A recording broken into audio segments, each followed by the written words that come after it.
Ana Jondor tuman Bahoriston mahalla fuqarolar yig'ini Bahoriston qishlog'ida biznesni rivojlantirish banki tomonidan tashkil qilingan bir kontur bir mahsulot loyihasi ustida tashkil qilingan qonun poyasidamiz. Mana shu qonun dalamizga hozir qonunlar bugungi kunda bir haftaning ichiga xalqimiz dasturxoniga chiqish arafasidamiz.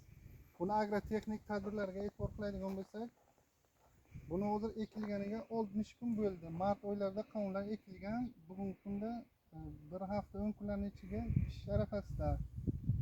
Endi mana bu 10 gektar yerimiz 10 ta fuqarolarni yerlarini auksion orqali sotilgan yerlarning hisobidan tashkil qilingan. Bu fuqarolarimiz mehnat qilib ana shu hosilni o'ziga keltirib mana shu tashkil qildi.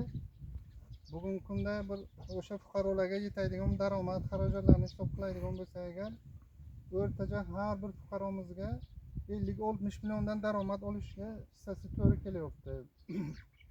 Qonunlarimizga ko'z tegmasin, sug'urib mehnat qilingan. Kelgusi yilga mana shu fuqarolarimizni har birini kattadan katta ana bu MCJ agregator qilib ularni o'ziga ham alohida yer berishni rejalashtiryapmiz. Hozirgi kunda bu yerimiz Sami Azizbek mas'uliyat cheklangan korxona hisobidan tashkil qilingan agregatorimiz shu. Ekin maydonimiz 10 gektarni tashkil qiladi.